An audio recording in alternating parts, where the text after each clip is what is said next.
J'ai pas mal parlé de hard seltzer sur la newsletter. J'ai vu que toi aussi, tu en as parlé, que ce soit sur Super Potion, tu avais eu des gens qui font des hard seltzer.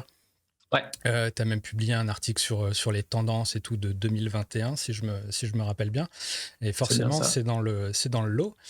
Et à force d'écrire tout ça, je réalise que on a quand même un prisme très, enfin c'est un peu dithyrambique et tout. C'est la tendance et compagnie. Enfin, ça arrive en France, préparez-vous. Il y a plein de marques qui se lancent.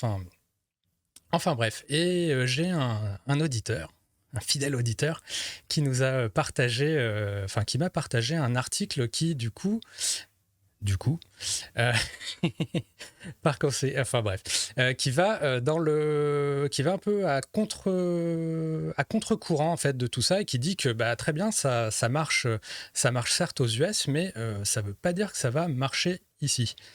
Ouais. Et voilà, ce que je voulais te proposer, c'était que bah, qu'on déroule un peu les principaux points de cet article, qui est un article donc de Vitisphère. Donc là, alors je vais pas l'afficher parce il est en paywall, mais on va reprendre les points un par un et Yes, voir un peu pas de souci. si on est d'accord ou se faire l'avocat du diable. Enfin après, je sais pas, moi personnellement, j'ai pas forcément d'affinité avec la catégorie. Je sais pas si toi t'en as ou pas. Moi, j'en ai un petit peu plus depuis que j'ai testé vraiment ce que c'est, notamment quand je suis allé à Hawaï il y a 1 ou 2 mois. Je connaissais pas du tout. Enfin, j'en avais goûté quelques-unes en Australie, mais j'étais pas forcément conquis parce que c'était des hard seltzer, des marques de hard seltzer pas connues. Alors peut-être Mhm. qu'ils faisaient juste imiter la trend de White Claw ou de Truly au tout début, je sais pas. Et effectivement, il n'y avait pas tellement de goût. Enfin, en tout cas, j'avais pas kiffé quoi globalement. Mais par contre, quand je suis arrivé à Hawaï et que j'ai vraiment goûté la White Claw, Mhm. bah, au final, j'ai testé toutes les gammes hein, et j'étais quand même vraiment assez fan du concept. C'était super léger, etc. Jusqu'au point où où j'ai découvert après les hard kombucha. Et là, c'est un autre délire encore. Mais je serais plus hard kombucha s'il faut choisir une nouvelle tendance que hard D'accord. seltzer. En tout cas, c'est du hard quelque chose dans tous les cas. Mais voilà, est-ce que c'est voué à l'échec en Europe? C'est une grande question et c'est le titre de ton article du coup. Exactement. Est-ce que Et c'est sur un voué blog 20 quoi. C'est marrant. exactement? Et bah, du coup, encore désolé pour ce petit tic de langage. Voilà, donc il y a un peu petit contexte. Donc on a la catégorie qui a un gros boom. On a des chiffres de l'IWSR qui disent il y a eu plus 130% sur l'année 2020 aux US, que dans cette année, je crois, ouais, c'est ça, c'est 2021, on a une progression de 70% a priori. Mhm. Et par conséquent, voir est-ce que ça va s'exporter en France. Voilà, donc en gros, c'est un trend. Et puis, comme tout ce qui vient des États-Unis, on peut se poser la question bah, est-ce que ça va arriver en France? Et quand on observe le marché là chaque semaine et tout, on voit il y a des dizaines de marques littéralement qui se sont lancées en France. Ouais. Maintenant, reste à voir si ça va marcher. Mais du coup, il y a cet article qui dit que bah, ce qui marche aux US ne marchera pas forcément en France, et notamment, c'est Hard Seltzer, malheureusement pour elle. Donc voilà. Voilà, donc Après, il se base sur des trucs intéressants. C'est vrai que l'article est basé sur différents points qu'on peut accepter ou non. Enfin, en tout cas, on va en discuter. Mais c'est assez intéressant de voir la manière dont cet analyste voit les choses. mm, Mais c'est sûr que comme toute tendance dans la boisson, on ne pourra pas le nier que généralement les choses arrivent 5 à 10 ans plus tard en France, quoi. Et généralement, ça commence en Angleterre et aux États-Unis, un peu les mm, deux, c'est un peu les mecs de la boisson. Et puis après, ça se retrouve en Australie, puisque l'Angleterre et l'Australie, il y a le Commonwealth et compagnie, il y a quand même un bon lien. Et puis après, bim, ça va se retrouver petit à petit en France. Donc, moi, je serais pas si négatif sur le non-boom des hard seltzer. Je pense que ça va venir et que ça vient déjà et que ça va faire que augmenter. Mais on peut voir un petit peu les points suivants. Ouais, bah le premier qu'il décrit, c'est le fait qu'en fait, le contexte ne serait pas si favorable que ça.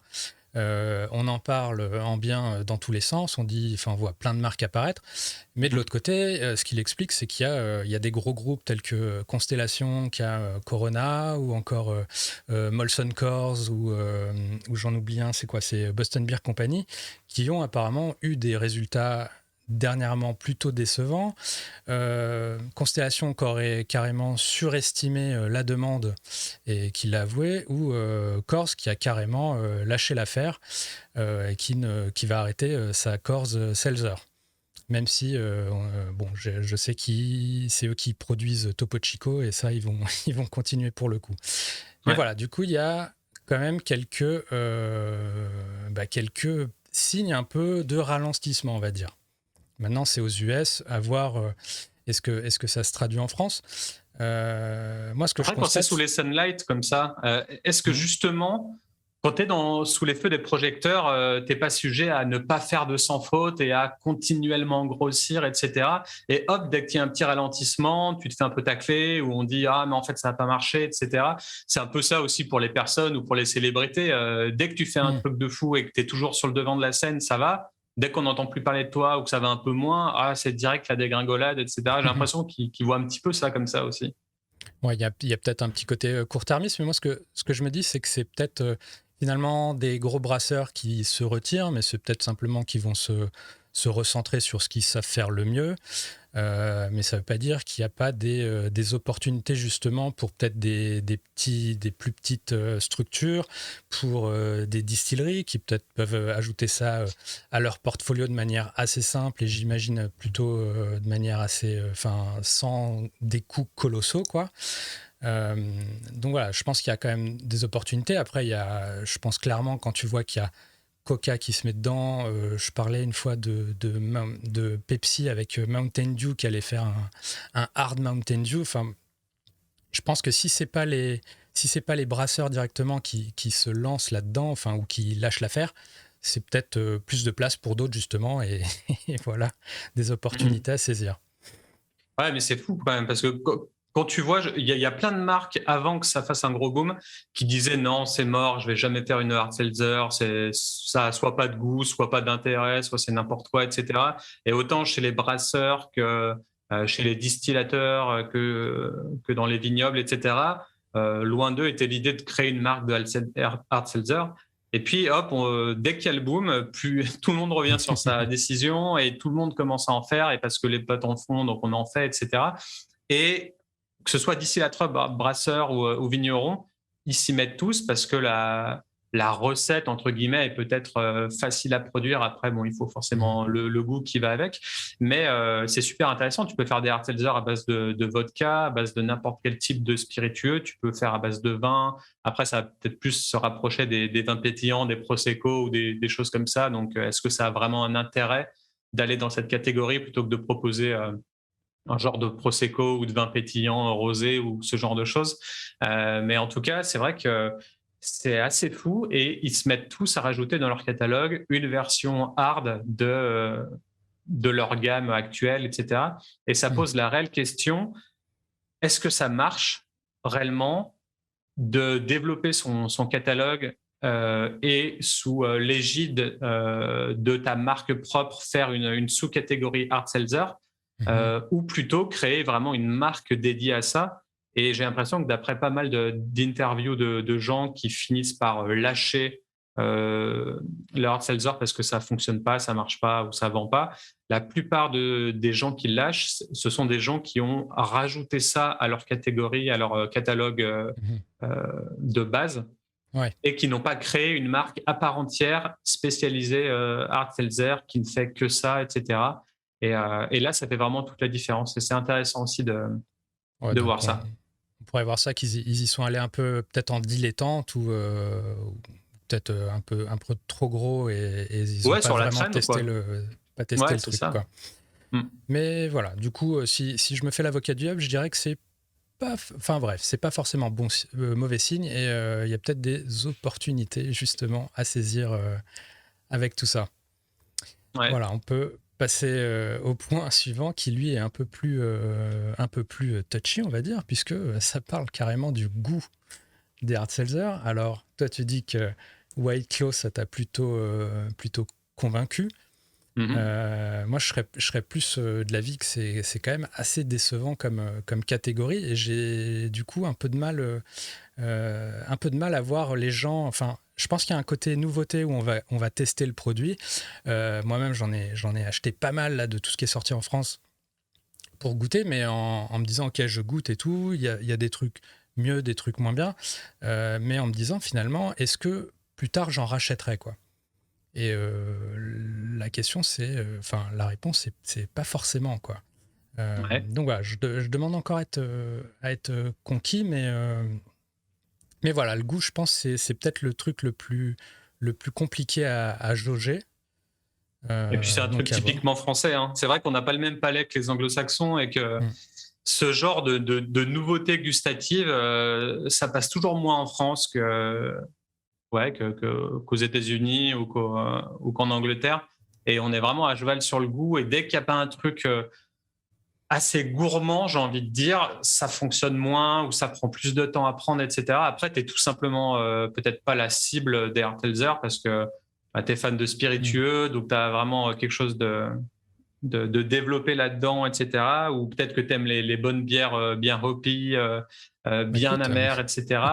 Et du coup, quand tu arrives sur un truc très, très léger, avec peu de sucre, etc., euh, moi, le seul truc, ce serait plutôt pour le côté alcoolémie, où au mhm, final, j'ai bu, je me sentais plutôt léger, mais par contre, aucun effet rigolo par la mhm. suite. Quoi. C'est vraiment comme si je buvais une limonade. Et du coup, ça peut être un peu tricky ou un petit peu étrange de dire, bon, bah, en fait, il n'y a pas d'alcool dedans, vu qu'on ne le sent pas, on s'en enquille plein. Et puis au final, en s'en enquillant plein, eh ben, au bout d'un moment, ça devient calorique. Faut pas se leurrer. Mm. Et puis après, peut-être qu'au bout de 5 ou 10, on finit par être un petit peu éméché.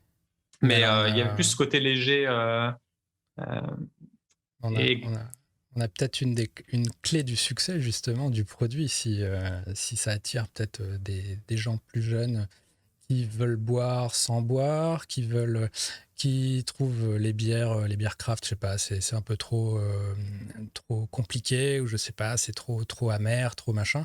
Là, c'est une manière de participer à la fête, mais sans avoir le côté que beaucoup n'apprécient pas dans l'alcool, quoi. Euh, mais voilà, si je me fais un peu encore l'avocat du diable, ouais, je dirais que déjà, bon, c'est publié dans une revue sur le vin, donc forcément, il y a un il y a un biais clair dès le départ. ouais, Ensuite, je pense que enfin se dire, ok, les Français sont amateurs de bon vin, du coup, ils ne peuvent pas, enfin, comment ils pourraient apprécier cette boisson entre guillemets insipide, qui a aucun intérêt. Je pense que c'est quand même peut-être malheureusement surestimer le bon goût des Français. ouais, ça, Je pense c'est que clair. si on regarde les alcools qui se vendent le plus, ce ne sera pas forcément justement les meilleurs. Euh, donc voilà, donc je pense qu'il y a peut-être une surestimation là-dessus. Et ensuite, surtout, si on part du principe que c'est publié sur une revue de vin, que ça fait le comparatif avec le vin, j'aurais plutôt tendance à penser que les hard seltzer s'adressent pas du tout à ce profil de consommateurs de vin, mais plutôt à des consommateurs, mettons, de bière, qui veulent tester autre chose, parce que c'est brassé aussi, ça peut être brassé, ça peut être fermenté. Donc voilà, donc déjà, je sais pas si le parallèle avec le vin est tout à fait pertinent ici. Ouais, et en même temps, ça peut vraiment disrupter le marché, mais après, c'est sûr qu'il va pas falloir s'adresser à des amateurs de vin seniors, j'ai envie de dire, quoi. Donc, Mm. et puis généralement, le hard seltzer, ça va avec le côté pratique et cool et tendance des canettes aussi. Mm. Oui. Donc du coup, on est sur une toute autre chose. Après, j'avoue que si j'étais vigneron, peut-être que je me pencherais plus sur le côté vin pétillant, Mm. peut-être même vin sans alcool, ça va pas te plaire, mais voilà.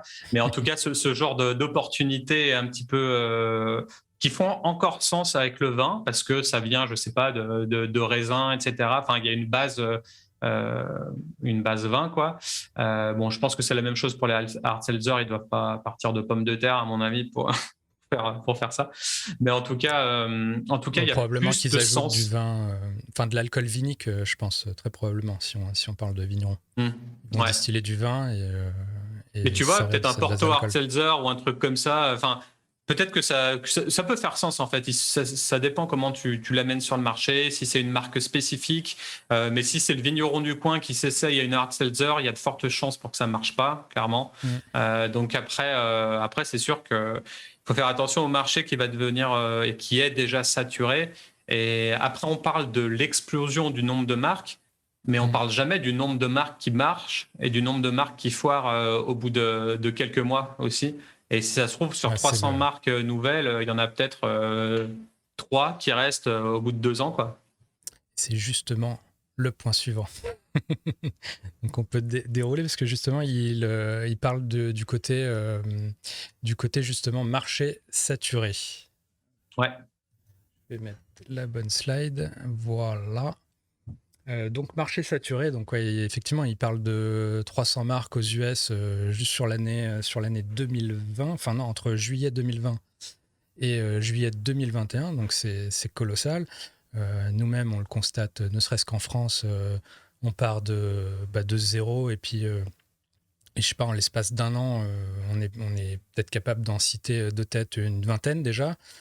Donc il y a clairement quelque chose. Maintenant, je pense qu'il y a le fait que ce soit saturé n'est pas, enfin, c'est pas, enfin, je vois pas forcément l'argument parce que s'il est saturé, c'est simplement effectivement qu'il va y avoir un écrémage et puis les meilleurs vont rester, les meilleurs ou ceux qui auront les plus beaux budgets de communication. Mais voilà, le marché saturé, je sais pas. Au moins, plus il y a d'entrants, plus il y a de chances justement qu'il y ait des survivants à la fin. Ouais, et puis plus il y a de chances d'avoir des nouvelles recettes, de l'innovation, des goûts différents, des goûts de plus en plus subtils. Et après, alors je ne sais pas vraiment si c'est vrai parce que j'en ai pas encore goûté des recettes françaises, mais les marques de hard seltzer françaises se targuent un peu d'avoir ce goût en plus que les marques américaines ou internationales n'ont pas.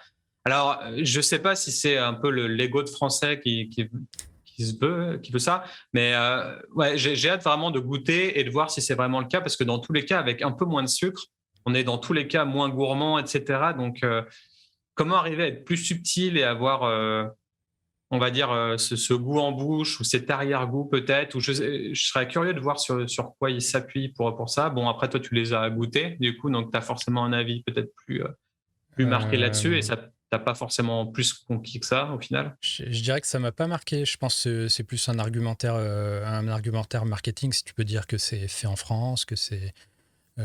Après, je ne crois pas qu'il y ait une typicité française sur la catégorie.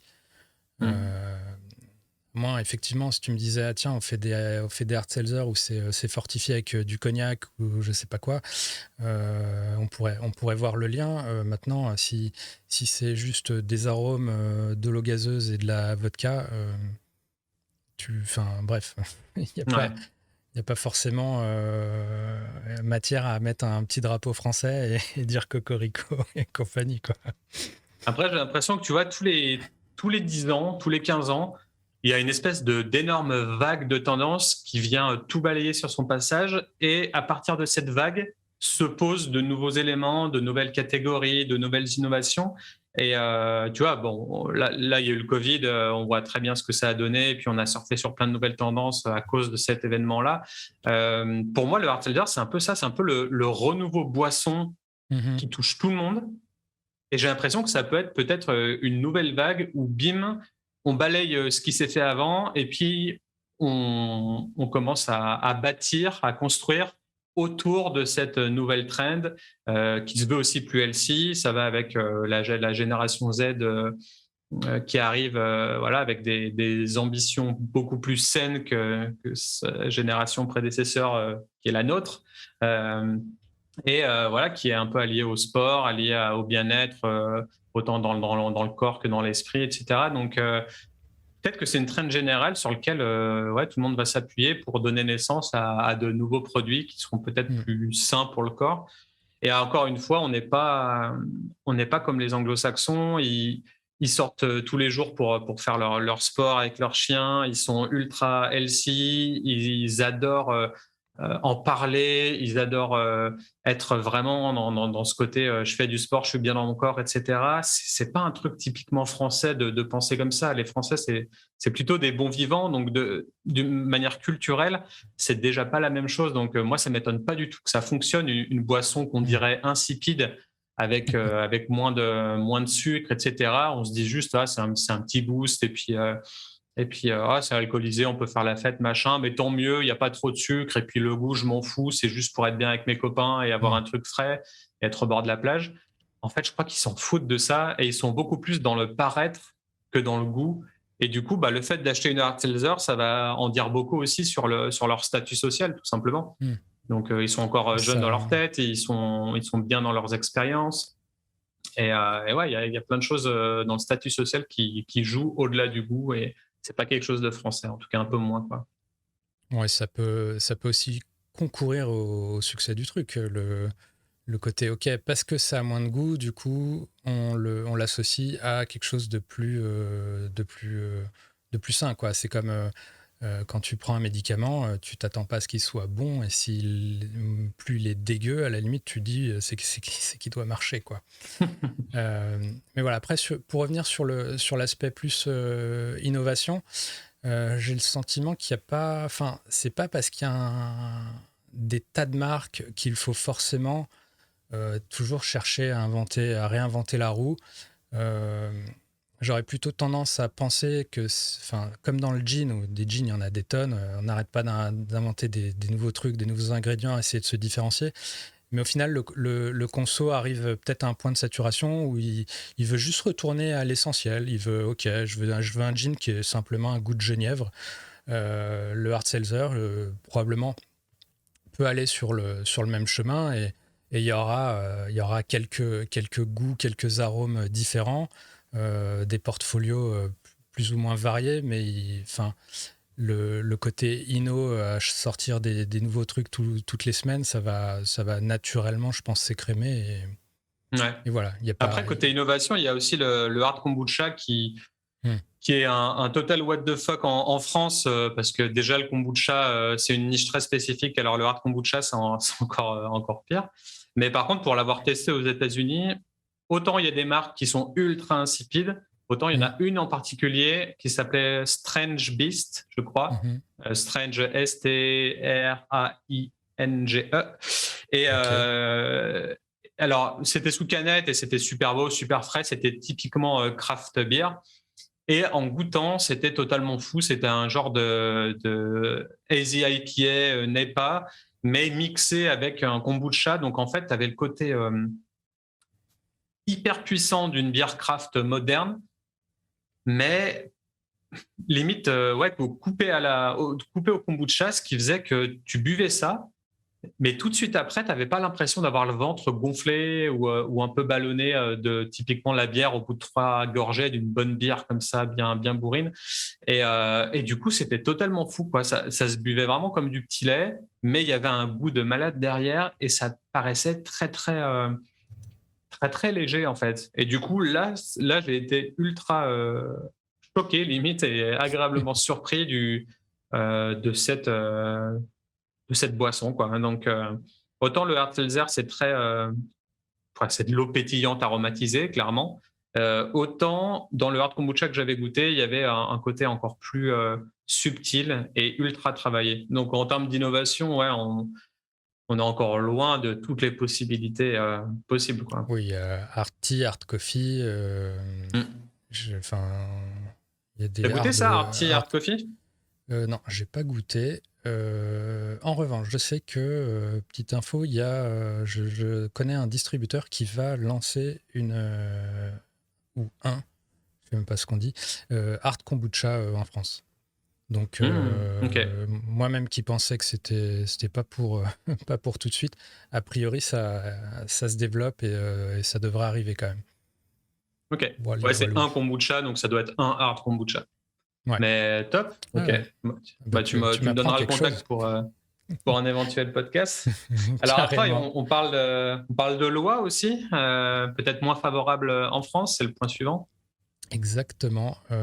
Alors en France et peut-être même en Europe plus globalement, ce qu'il Mhm. dit dans l'article, c'est que l'un des points d'entrée principaux, comme tu disais, du hard seltzer, c'est peut-être une image un peu plus healthy, le côté moins calorique, moins d'alcool, moins de sucre, tendance un peu bien-être, même si ça reste une boisson alcoolisée, hein, faut pas se mentir.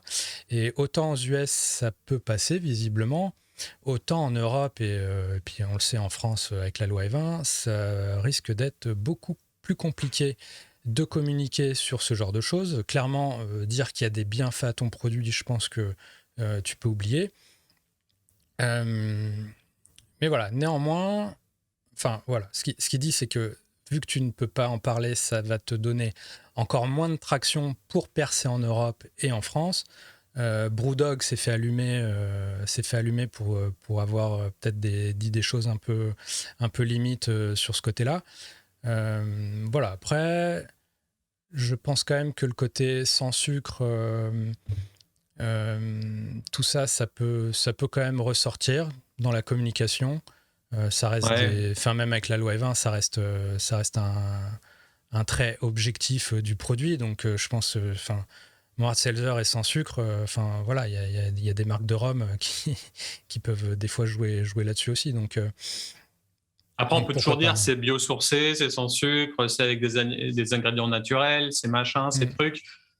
Il y a toujours des bénéfices au-delà Ouais, de c'est bon pour la santé, parce que clairement, on ne le dira pas quand c'est une non, boisson ça, alcoolisée, quoi. faut pas déconner. Mm. Mais effectivement, puis après, il y a toujours des gens assez malins. Je pense que dans la tendance, le hard seltzer peut aussi aller. Enfin, j'imagine il y a des hard seltzer bio. Enfin, je t'avoue, j'ai même pas fait gaffe, mais comme les gens associent le bio à bien-être et compagnie, ça peut faire le job aussi, peut-être pour dans l'esprit de certains. Mm. Donc voilà, donc je sais pas. Je pense que ça reste une limitation en France pour la communication, clairement. Euh, Tu vas pas pouvoir dire que avec mon hard seltzer, tu peux faire la fête de manière mieux qu'avec des alcools forts. Euh, Ouais. Ah non, c'est clair qu'il faudra faire attention là-dessus. Par contre, tu vois, quand j'avais interviewé Nat, je regardais leur feed Instagram. Il était très typé Vaporwave, très dreamy, avec plein de nuages, un peu. Il t'emmenait loin, mais artistiquement. Et du coup, il y avait pas de sous-entendu.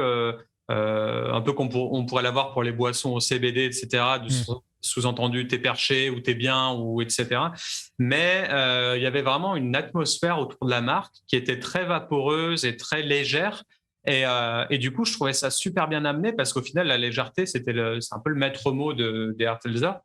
Et par le biais de la communication et de ce genre d'imagerie, d'esthétique, bah, tu te démarques aussi. Tu arrêtes de hmm, montrer des gens qui sont en train de consommer et tu vas plus dans l'art, tu vas plus dans des images un peu folles, un peu photoshopées, un peu 3D, un peu. Et puis typiquement la vague qui arrive aussi un peu vaporwave, synthwave, etc. Ce rétro futur actuel. Et du coup, c'était vachement intéressant de la part de cette marque de jouer sur ce côté-là plutôt que de montrer des gens sur la plage en train de trinquer, il fait beau, sunshine, surf, yoga, etc. Chose qui a déjà à fond dans le kombucha aussi. Et ça changeait un petit peu de tout ça. Et du coup, ça hmm. rendait la marque intéressante visuellement. Ouais. Et après, peut-être juste pour revenir sur Brewdog, finalement, si des marques se font taper sur les doigts, ça peut aussi jouer d'un côté RP. Voilà, on est des punks, on fait des produits punk et on se fait taper sur les doigts parce qu'on est, parce qu'on est un peu punk et Ah tout. bah ça, c'est leur marque de fabrique, hein, de toute façon. Donc voilà, donc ça peut jouer de la stratégie. Bon, en France, faut se méfier avec ça, mais voilà, à suivre en tout cas. On peut Yes. passer au dernier Dernier point, point. ouais, carrément, qui du coup dirait simplement que le hard seltzer n'est tout simplement pas adapté au CHR et que ça peut être un frein à sa croissance, que c'est finalement une boisson qui a percé parce qu'il y avait le confinement, parce qu'il y avait la pandémie, mais maintenant que les bars, restaurants réouvrent un peu partout, ça devient beaucoup plus compliqué. Il avance, je crois, il avance que finalement un bar, c'est plus rentable de faire une vodka soda que de vendre des hard seltzer.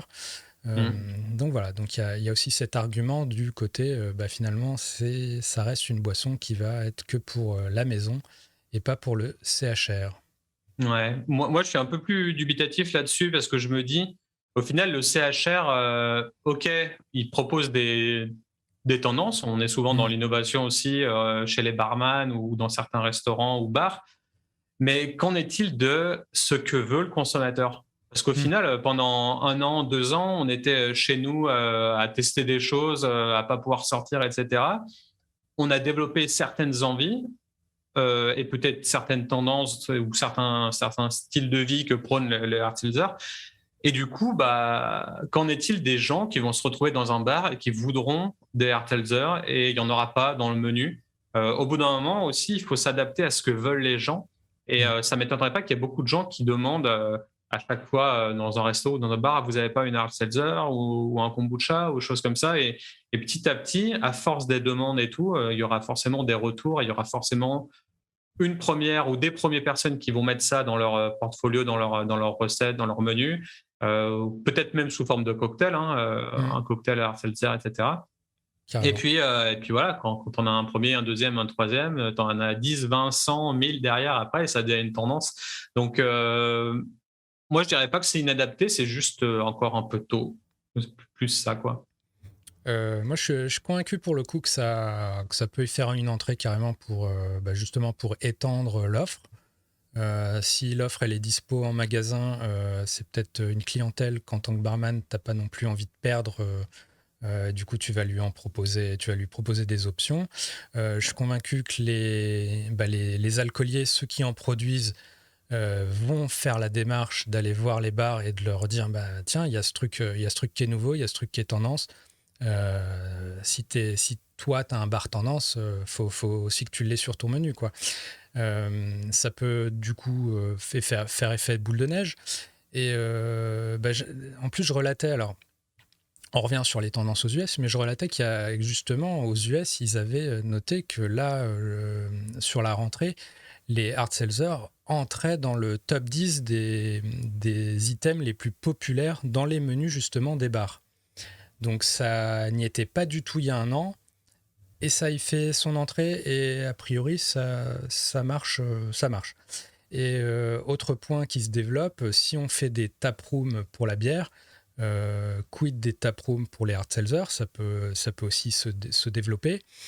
Ça, c'est le Je genre sais d'idée intéressante pour développer le goût ou la notion de goût derrière. Parce que qui dit mm, taproom dit dégustation. Qui mm, dit dégustation sous-entend qu'il y a quelque chose à déguster et que ouais. du coup, ça vaut le coup de se jeter dedans. Donc, peut-être qu'il va y avoir des taprooms olfactifs pour les hard seltzer, histoire de faire rentrer dans la tête des gens que c'est pas insipide et que ça a un vrai goût et qu'on n'est juste pas encore apte à le comprendre, ce goût. Mais bon, quand le umami est venu en France, personne ne comprenait rien. C'était un truc asiatique et tout. Enfin, il y a des nouveaux goûts qui se transfèrent, qui se transmettent, et qui s'essayent, etc.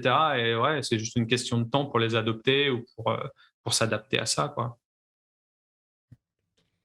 Ouais. Bah, carrément. Et du Mais coup, pour voilà. conclure, pour ou contre cet article ou cette vision de cet analyste. Bah écoute, moi pour le coup, je suis assez sceptique, hein, globalement sur le trend, sur l'intérêt même de la catégorie, hein, si je suis un peu, euh, enfin bref, plutôt sceptique.